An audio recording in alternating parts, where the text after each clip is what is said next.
Halo sahabat wirausaha, jumpa lagi bersama saya Dewi Mesari, Chief Editor UKM Indonesia yang mengusung visi menjadi pusat informasi, pengetahuan, dan ragam kesempatan bagi UMKM yang ingin naik kelas. Kali ini kami menyiapkan program untuk pembekalan dasar UMKM bersiap go global yang didukung oleh WhatsApp.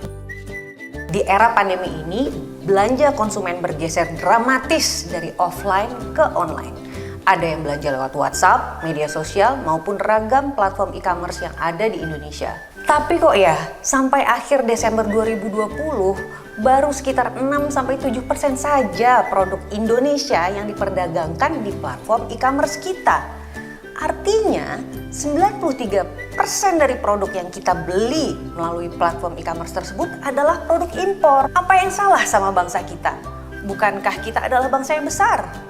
Kaya budaya, kaya insan kreatif, tapi kok ya kinerja ekspor kita tuh bisa kalah dari Vietnam. Bagaimana nih kita memperbaiki situasi ini? Langsung aja deh saya panggil mitra dan member kami yang sudah berpengalaman nih mengurus dan melakukan ekspor. Pertama, yaitu Mbak Anissa Pratiwi, co-founder dan Chief Marketing Officer dari Ladang 5. Berikutnya saya perkenalkan juga nih Mbak Ira, founder ID Seed yang memiliki jaringan diaspora Indonesia secara lengkap dari 5 benua dan sudah berkiprah untuk pendampingan UMKM lebih dari 10 tahun. Terakhir namun tak kalah penting yaitu Bang Irham selaku co-founder dan direktur trading house Skytrade yang sudah berafiliasi dengan Gurita, yaitu sebuah startup ekspor fulfillment dan logistik yang memudahkan UMKM untuk tes pasar dan melakukan pengiriman eceran dengan harga yang dijamin paling efisien. Sekarang saya mau langsung tanya aja nih ke pelaku UMKM-nya. Mbak Nisa, menurut Mbak, mengapa sih capaian ekspor dan kontribusi UMKM kita itu masih kalah dibanding Singapura, Thailand, bahkan Vietnam? Kalau menurut pengamatan saya sih sepertinya banyak pelaku UMKM dan pengusaha yang belum tahu di mana potensi market dan peluang ekspor mereka berada. Di Ladang 5 misalnya, kami memfokuskan memproduksi produk-produk yang sehat dan tentunya gluten free. Makin kesini nih, Ladang 5 itu mencari di mana sih di belahan dunia ini negara-negara dengan masyarakat yang memiliki intoleransi terhadap gluten. Mulai dari melihat e-commerce global, saya juga mencari ada namanya market intelligence, googling, dan banyak artikel-artikel yang saya baca. Setelah kami mengetahui di mana negara-negara yang bisa menerima produk gluten free, akhirnya kami memfokuskan diri untuk melakukan promosi dan penetrasi di negara-negara tersebut. Gimana sahabat wirausaha? Yuk lebih rajin lagi menimba pengetahuan dan lebih jeli riset online. Kalau menurut Mbak Ira bagaimana? Oke, saya setuju soal pengetahuan tentang peluang pasar tadi. Tapi tentunya tidak hanya itu. Pengetahuan dan pemahaman terkait kualitas produk sangat penting. Dalam perdagangan global ada standarisasi dan sertifikasi tertentu yang mengenai jaminan kualitas produk yang diterima oleh masing-masing negara tujuan ekspor. Contoh nih, kalau ekspor produk pangan, olahan, atau kosmetik masuk ke Amerika misalnya, itu minimal produk harus punya sertifikat HACCP dan terdaftar pada FDA atau Food and Drugs Administration. Kalau masih produk sampel belum punya HACCP masih boleh, misalnya baru punya PIRT atau BPOM yang standar prosesnya sudah mirip dengan HACCP. Namun ketika sudah ada buyer nih, wajib harus punya HACCP. Lebih bagus lagi kalau secara paralel diurus supaya ketika ada buyer langsung bertransaksi. Sebagai catatan, BPOM hanya untuk izin edar lokal, sedangkan HACCP adalah standar supaya dapat masuk ke pasar luar negeri di berbagai supermarket atau di pasar retail. Bukan hanya standar produk, beberapa negara juga memiliki standar tersendiri terkait kemasan, labeling pada produk yang ingin masuk ke negaranya. Mahal nggak sih Mbak Ira ngurus sertifikasi tersebut? Itu dia Mbak Dewi, biasanya memang cenderung mahal dan dukungan pembiayaan untuk tujuan ini memang masih terbatas. Kalau untuk pembiayaan dana talangan transaksi sudah banyak lembaga keuangan yang mendukung. Namun dana talangan untuk pengembangan investasi produk seperti ganti kemasan yang sesuai dengan standarisasi global, biaya sertifikasi, biaya development, perbaikan produk ini sih yang masih jarang. Oh iya, sahabat ekspor, Untuk bersiap ekspor, kita juga sebenarnya perlu mengalokasikan anggaran loh, anggaran khusus untuk biaya promosi dan trial market, khususnya jika mitra importirnya masih menerapkan sistem konsinyasi. Umumnya, sebelum ekspor skala besar, tahapan trial market ini memang tahapan yang perlu dijalani. Harapan kita tentunya peran pemerintah atau dukungan ragam institusi dapat diarahkan juga untuk mendukung biaya-biaya ini seperti biaya sertifikasi, biaya promosi, dan juga biaya trial market. Kalau biayanya tinggi seperti ini, apakah jangan-jangan ekspor memang hanya untuk usaha besar ya? Tapi kok UMKM di negara lain lebih banyak yang bisa ekspor? Menurut Bang Irham bagaimana? Tidak rumit kok Mbak Dewi. Perencanaan ekspor bisa kita lakukan secara bertahap kok. Dimulai dari ekspor eceran melalui marketplace di dalam negeri yang memiliki layanan cross border seperti Shopee, atau kita sendiri yang bikin akun di marketplace global seperti eBay, Amazon, Alibaba, Etsy atau dan sebagainya. Ekspor eceran ini masih bertransaksi dalam konteks people to people atau C2C. Misalnya, bisnis saya masih persorangan, produksi ikan gabus asin, dibeli oleh Pak Bagio, orang Indonesia yang punya toko kelontong di Hong Kong. Namun, skema ini terbatas untuk ukuran pengiriman maksimal 30 kg dan nilai produk yang diklaim maksimal 1.000 US dollar.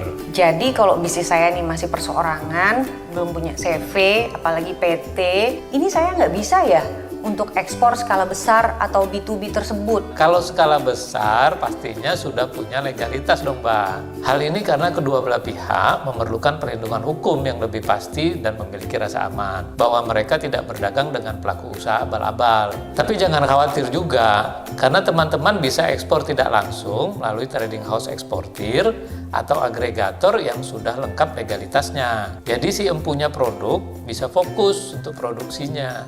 Dan trading house ataupun ekspor trader bisa fokus untuk pemasaran dan menangani legalitas formal dan dokumen-dokumen ekspornya. Memang untuk menjalin kemitraan seperti ini harus saling transparan, khususnya terkait kesepakatan harga beli, harga jual, dan tentunya komisi untuk mitra. Kita jangan melulu memakai pola pikir biaya jika ingin ekspansi ke pasar ekspor, tapi pakailah paradigma investasi, jadi masuk hitungannya nanti. Terlebih, jika kerjasama tersebut juga bisa membantu sahabat ekspor mengatasi masalah tingginya biaya logistik, karena memang akses infrastruktur belum merata di berbagai wilayah Nusantara. Contoh nih ya, saya pernah mau bantu pengiriman produk sampel yang nilainya hanya 2 juta rupiah.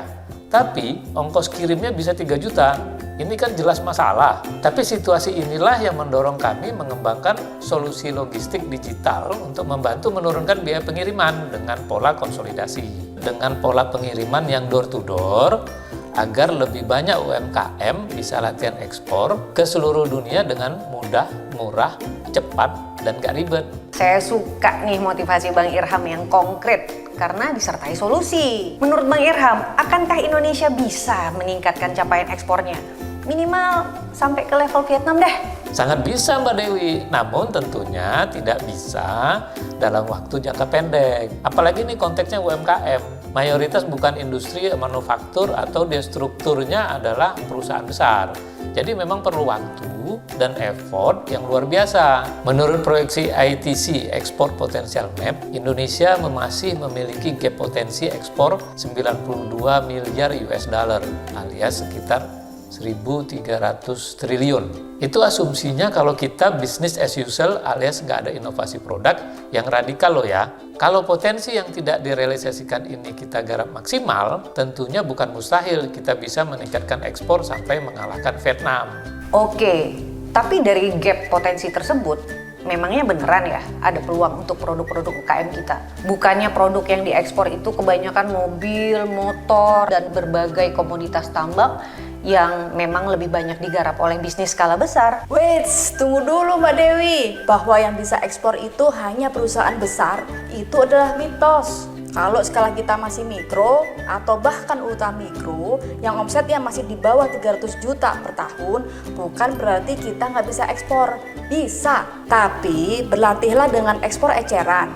Ekspor tidak langsung, terus menjadi supplier eksportir atau ekspor melalui trading house, agregator maupun konsolidator. Sebenarnya usaha mikro kecil pun dapat berperan. Mari kita ambil contoh potensi produk kelapa. Nih ya, kita ini kan negara produsen kelapa terbesar di dunia.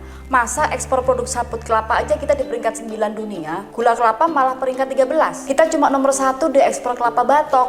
Nah ini kan nilai tambahnya rendah. Kalau kita lihat di sini masih ada potensi yang belum terrealisasi sekitar 185 juta dolar atau 2,5 triliun. Bayangkan kalau petani kita dapat berkonsolidasi, mengembangkan koperasi bersama, dan fokus menangkap peluang ini.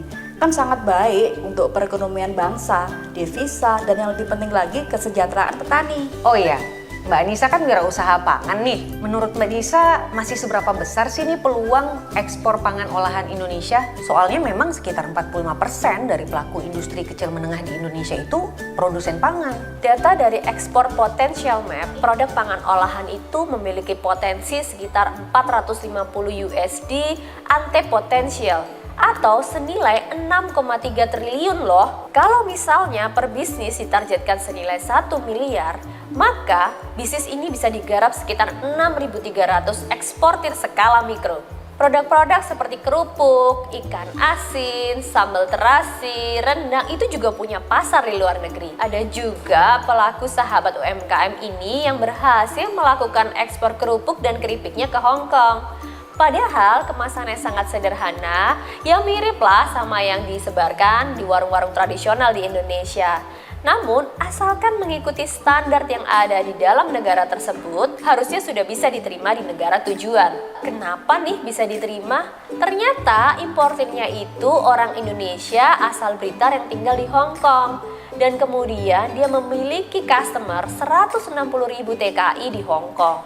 Bisa dibayangin nih, kalau produknya kebagusan, bisa-bisa malah nggak laku. Kalau kita mau ekspor, kita tuh harus benar-benar paham segmen pasar kita, keunggulan produk kita, negara mana yang akan menjadi tujuan dan sasaran dari produk kita. Tapi jangan lupa mau belajar, banyak ngulik dan ngintip nih platform-platform e-commerce internasional. Di sana juga kalian bisa melakukan listing produk yang kadang-kadang juga bisa gratis loh. Jadi sangat memudahkan kalian para pelaku UMKM eksportir pemula.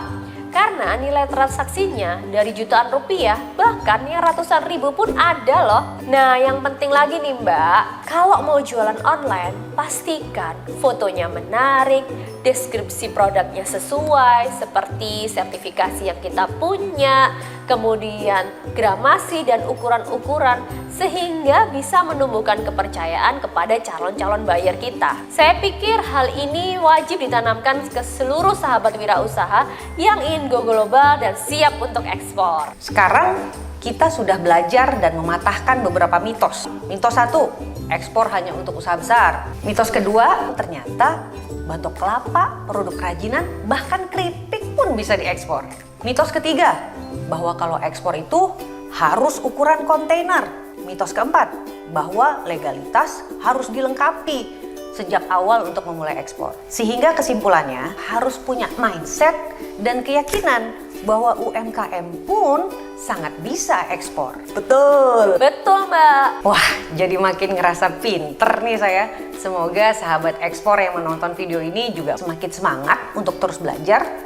Karena untuk sukses berbisnis itu juga perlu ilmu. Sebenarnya keunggulan unik dari Indonesia di peta persaingan dunia itu di mananya sih Mbak Dewi? Pertama adalah nilai-nilai budaya, kearifan lokal, dan aneka bahan-bahan eksotis dari tanah air kita. Karena tidak akan ada bangsa lain yang memilikinya.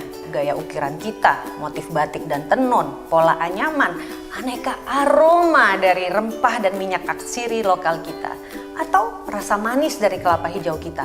Itulah keunikan kita. Cuma memang belum banyak yang menggarap keindonesiaan dari produk tersebut. Produk storytelling yang hebat ini belum banyak yang menggarap. Akhirnya bangsa lain yang menuliskannya, menarasikannya, sehingga bisa menjual produk kita dengan nilai yang berlipat-lipat lebih tinggi.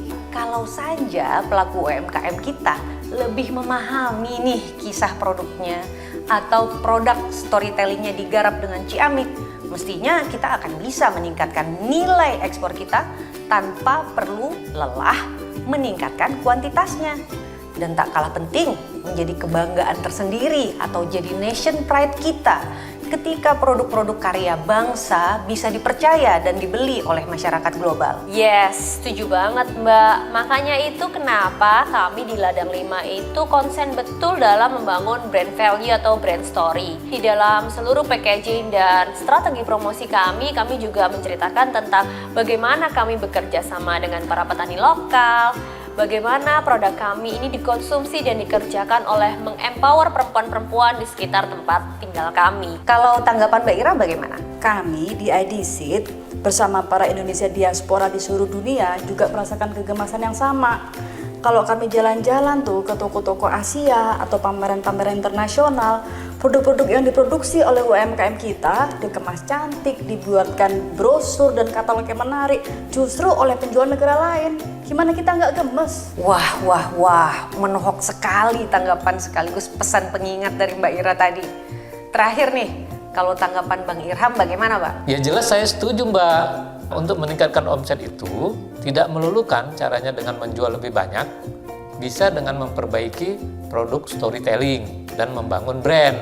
Sekarang adalah era digital. Sudah banyak solusi perdagangan global yang memungkinkan kita untuk tes pasar dengan menjadi eksportir eceran. Kuncinya hanya pada keuletan, kita membidik pasar mana yang cocok untuk produk yang kita punya. Ekspor itu urusan durability dan sustainability. Bukan hanya untuk bangga bisa ekspor 1 atau 2 kali saja, setelah itu hilang. Harapan kita kan setelah kirim terjadi repeat order. Terima kasih Bang Irham atas tanggapan dan pesannya.